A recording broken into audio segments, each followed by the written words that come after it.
kebodohannya karena menggantungkan kebahagiaannya dengan banyak hal.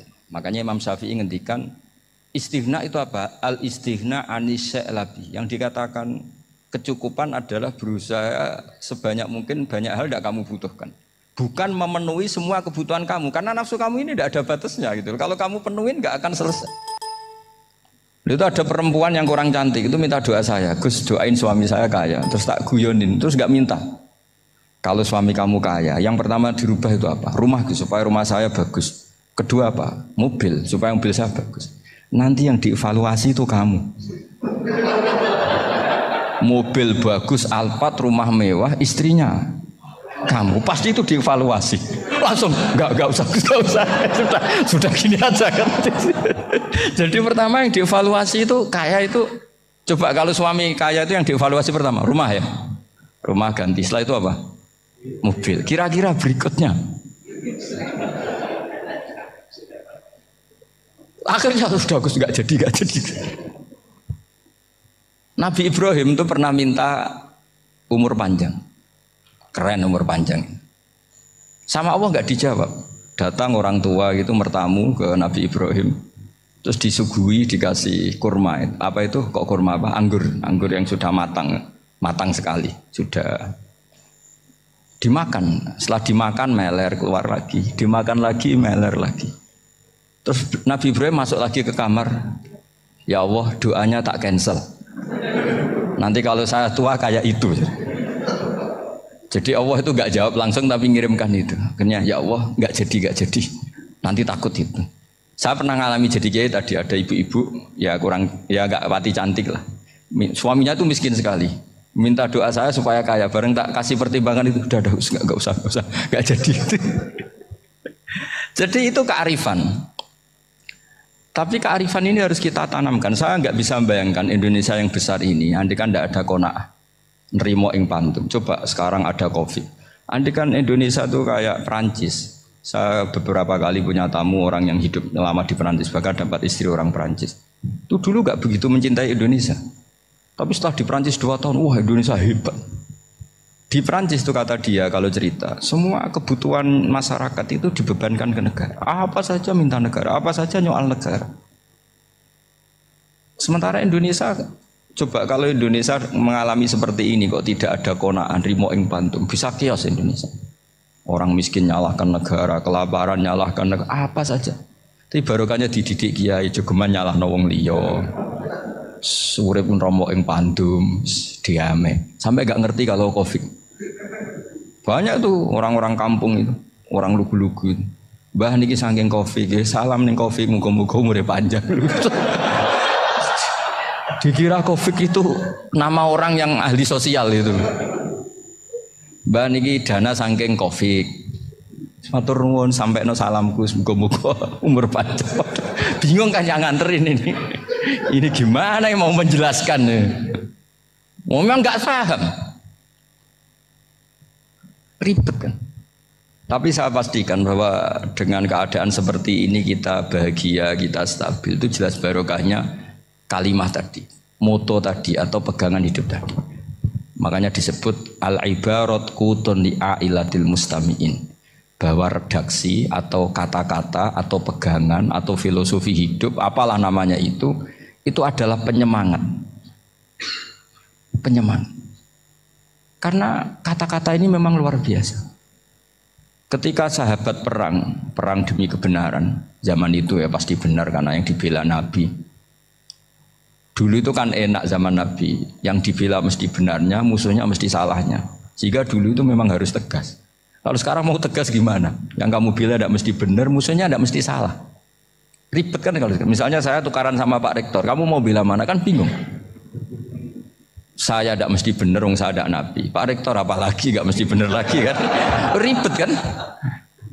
Jadi kalau kita mau perang sekarang itu mau pede gimana? Enggak. Makanya banyak ulama sekarang tuh mau tegas tuh nggak berani karena ya banyak hal yang abu-abu lah wilayahnya, misalnya pilihan presiden atau pilihan bupati, pilihan menteri. Kamu mati-matian bela itu, yang kamu bela tidak mesti benar, musuh kamu tidak mesti salah.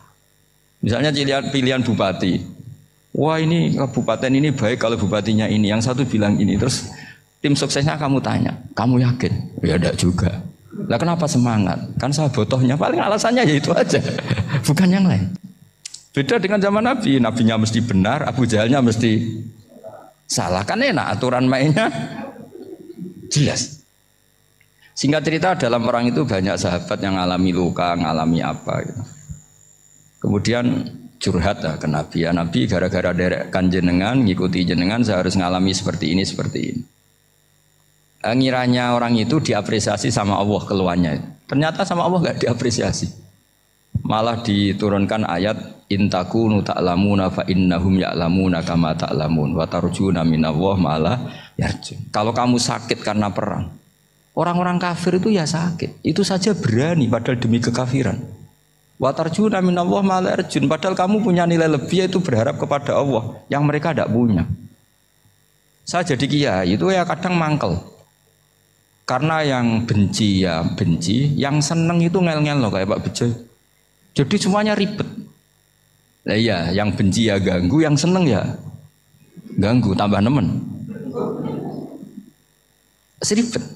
Tapi kalau sudah ingat bandar narkoba, mereka berhadapan dengan polisi, kadang ditembak karena kesalahannya terlalu fatal. Antar persaingan mereka juga bisa tembak-tembakan karena merebut pasar narkoba. Itu saja mereka berani.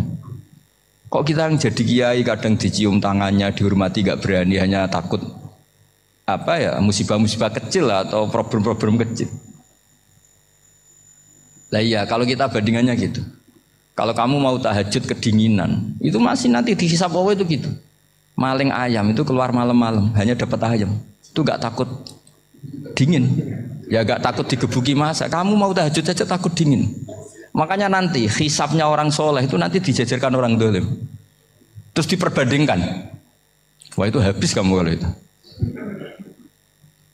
Jadi misalnya Unisola mau rapat, tapi ini malam, kalau malam dingin nanti sama masuk angin. Wah anak-anak pang di perapatan aja berani kamu. Kalau sudah perbandingannya gitu tuh ribet kita nanti.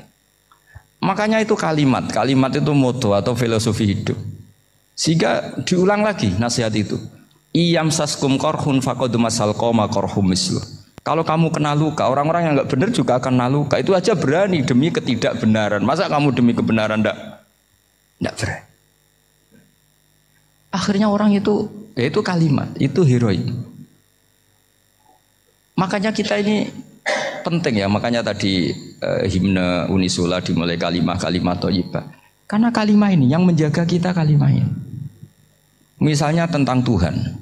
Kenapa orang Islam imannya kokoh seperti ini, termasuk yang sudah hidup di Amerika, di Australia, di mana-mana. Itu ya barokahnya ajaran atau barokahnya kalimah. Saya sebut kalimah saja pakai bahasa santri. Karena la ilaha illallah itu dalam tradisi santri disebut kalimatu haqqin alaiha nahya wa alaiha namut wa alaiha nub'ats. Ada yang riwayat wa biha nub'ats insyaallah taala minal aminin.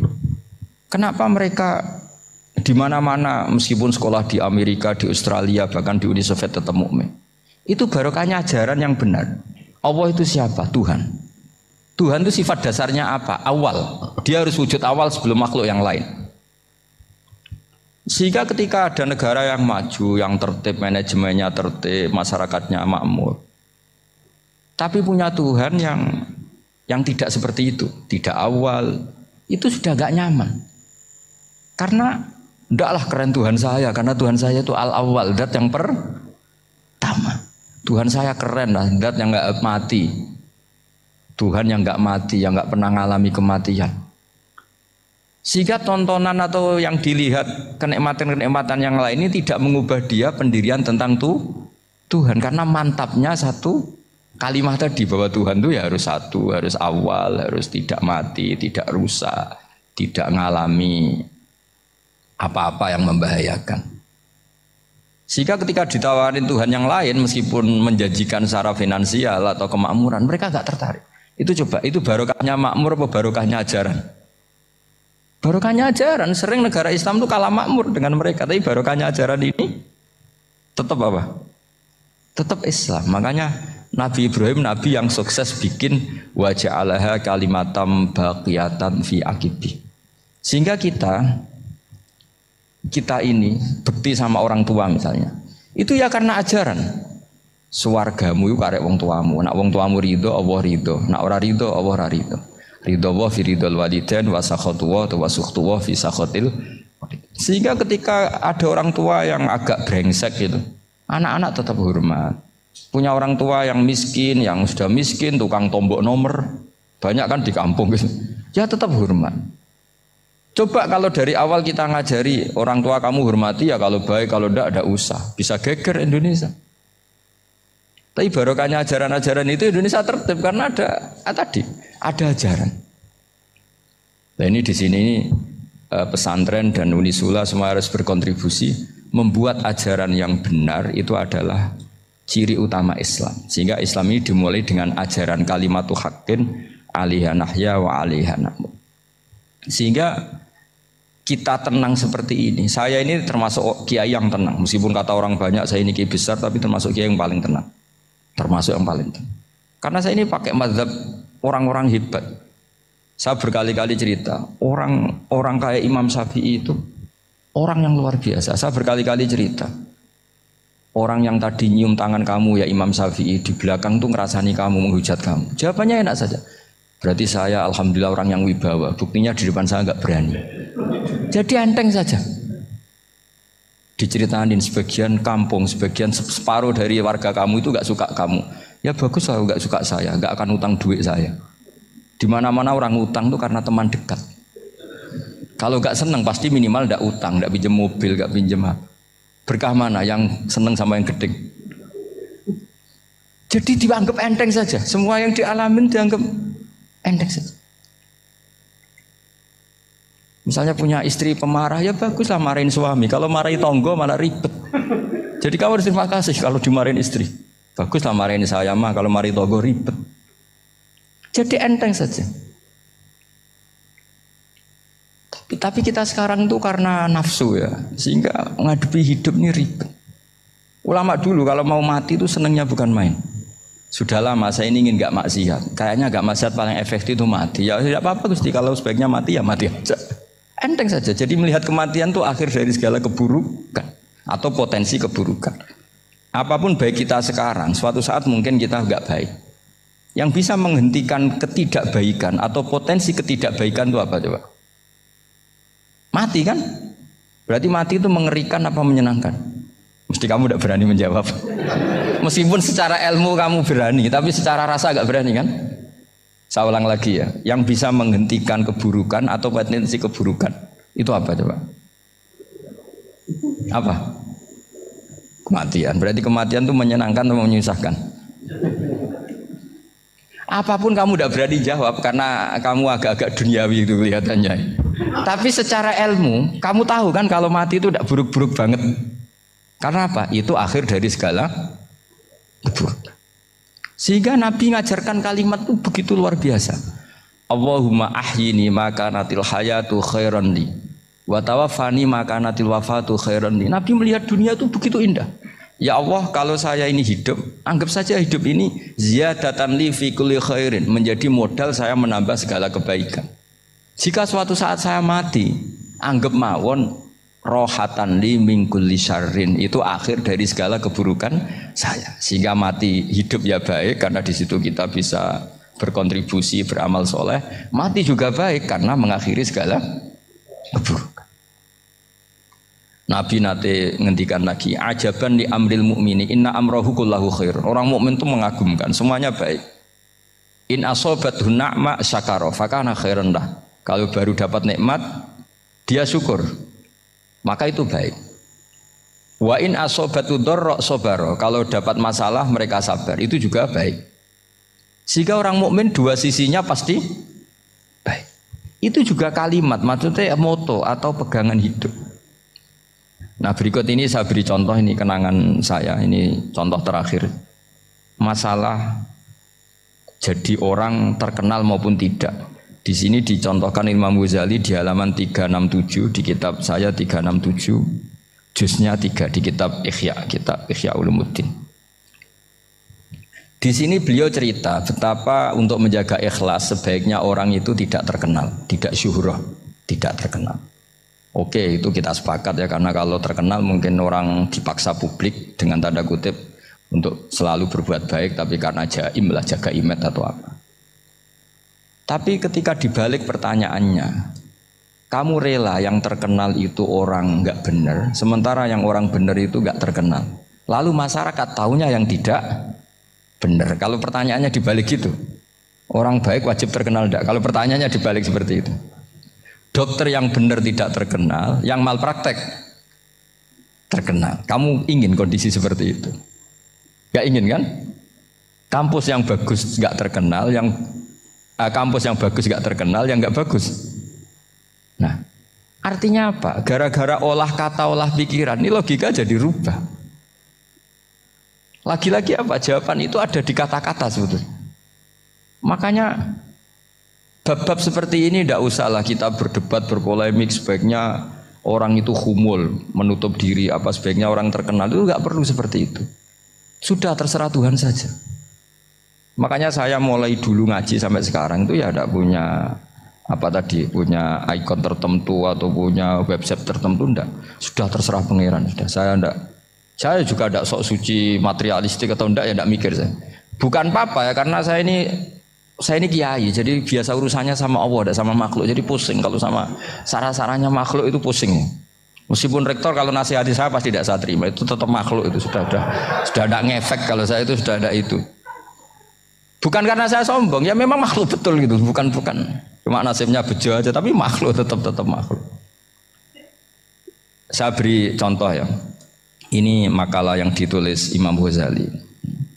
Ya. I'lam aslahaka Allah anna aslal jah wa intisarus sayyid atau sayyidi wal istihar wa huwa mazmum. Balil mahmudu al khumulu illa man saharahu wa ta'ala linasri dini min ghairi takallufi talabi syuhrati minhu. Jadi kalau kamu ingin ibadah kamu selamat, ya kamu jangan terkenal. Tapi resikonya adalah kalau kebaikan itu tidak terkenal, maka agak dikenali. Kalau agak dikenali berarti masyarakat hanya punya percontohan yang tidak baik, karena yang baik tidak terkenal. Jadi itulah ulama-ulama dulu. Jadi apa-apa itu dibanding-bandingkan. Kemudian nanti kelihatan, jawabannya itu kelihatan. Jadi ulama dulu itu biasa ngarang misalnya afatun nikah, sisi negatifnya nikah. Harus ngurmat istri, harus macam-macam, kalau terlantar itu ya dosa. Seperti tadi Pak Marsudi cerita, kalau orang ngapalkan Quran itu takut lupa, kalau lupa itu jadi dosa. Pertanyaannya, kalau semua orang takut lupa, takut dosa, semua orang nggak hafal Quran karena potongan-potongan lupa. Cara berpikir tidak seperti itu. Kalau berpikir ya namanya hafalan, ya inginnya hafal, kan nggak ingin lupa. Lah nanti kalau takdirnya lupa karena hal-hal yang dimaklumi oleh syariat itu enggak yang termasuk dosa. Yang dosa itu lupa takliwiri udhrin syar'iyyin, lupa yang tidak ada sebab yang apa? Syar'i. Tapi lupa bawaan EQ-nya tidak bagus. Lupa bawaan sering dibentak. Oh itu enggak masalah karena bawaannya orang tertekan itu ya lupa. Coba kamu hafal Quran. Terus punya kredit jatuh tempo. Pas hari itu aku yakin enggak cerdas sudah. Itu bawaannya orang tertekan itu pasti lupa. Jadi ya saya teruskan ya. Jadi terus ada makalah yang sangat bagus sekali tentang itu. Saya baca ya. Wa yadullu ala dzalika anna Allah azza wa jalla amaral anbiya'a bi idharil amali lil iktida wa khassahum bi mansibin nubuwah. Wala yajuzu ayyudhanna bihim annahum khurrimu afdhalal amalen. Jadi orang yang terlalu mendewa-dewakan humul itu menutup diri. Oke itu baik, karena dengan humul, dengan menutup diri Anda tidak riya, Anda tidak pamer. Tapi kata Imam Ghazali, kamu juga harus ingat, di antara syaratnya Nabi itu harus mengumumkan kalau beliau itu seorang Nabi. Harus memaklumatkan kalau beliau seorang Nabi supaya bisa diikuti. Caranya sholat harus diumumkan, sehingga Nabi itu mengatakan harus jamaah. Karena dengan cara jamaah itu bisa solu kama ra'aitumuni usolli. Coba kalau Nabi sholatnya nggak diperlihatkan, kamu harus sholat yang benar. Caranya gimana ya Rasulullah? Itu rahasia. Bingung nggak kira-kira? Bingung nggak? Ya misalnya amal rahasia selalu lebih baik. Terus ada pertanyaan, Nabi ngendikan kamu sholat yang benar. Caranya gimana Nabi? Ya itu rahasia. Terus gimana coba? Tapi Nabi ngendikan apa? Shollu kama ra'aitumuni usolli. Ya sudah kamu sholat, niru saya sholat. Berarti Nabi sholatnya diperlihatkan apa disembunyikan? Diperlihatkan. Jadi begitu juga saya berkali-kali bilang, orang tahu kalau itu bidan ya berdasar tulisan itu bidan. Tahu kalau itu dokter gigi ya itu dokter gigi. Jangan sampai gara-gara tidak ada tulisan mau beli alat bangunan di dokter gigi.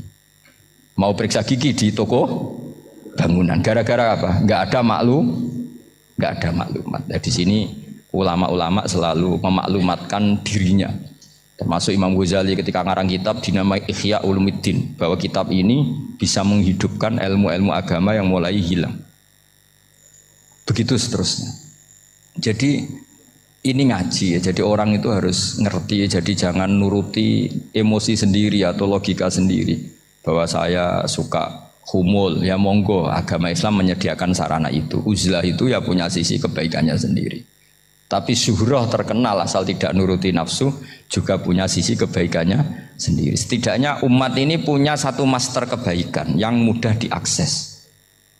Tapi tadi saya ulang lagi, jangan karena hadun nafsi, jangan karena kepentingan pribadi. Makanya di sini disebutkan wa yadullu ala dzalika ala syuhrah anna wa ta'ala amarul anbiya bi dzaril amal lil iktida. Allah selalu memerintahkan para nabi kalau ngamal kebaikan ya harus dimunculkan supaya bisa ditiru. Yaitu tadi kita tidak bisa bayangkan kan kalau misalnya Nabi menyuruh kamu harus sholat yang benar, kemudian sholatnya Nabi sembunyi. Lalu ditanya, Nabi saya niru siapa? Wah itu rahasia, kamu nggak boleh lihat sholat saya saat takut tidak ikhlas. Ribet kan? Sehingga jamaah itu statusnya tetap harus. Nah bedanya harus ini ulama berpendapat harus yang apa? Fardu kifayah. Tapi fardu itu maknanya harus. Tapi bukan berarti kalau nggak jamaah sholatnya nggak sah, nggak. Tapi statusnya jamaah tetap apa? Harus. Nah barokahnya harus ini orang yang baru sholat, sholatnya langsung benar karena ada yang diikutin. Coba kalau mantan dukun baru sholat terus sholat sendiri, itu mesti mirip mantra ya. Karena dia tidak ada master percontohannya. Tapi barokahnya ada master, orang paling bodoh pun kalau sholat ya benar, karena standar ada komandonya, ada imamnya. Sehingga Imam Ahmad malah berpikir keras, syarat sahnya sholat itu harus jamaah. Cara pikirannya Imam Ahmad keras sekali beliau. Jika kalau orang sholat sendiri kok ada orang lain yang maunya berjamaah harus bayar, orang itu harus bayar demi sahnya sholat. Itu madzhabnya Imam Ahmad.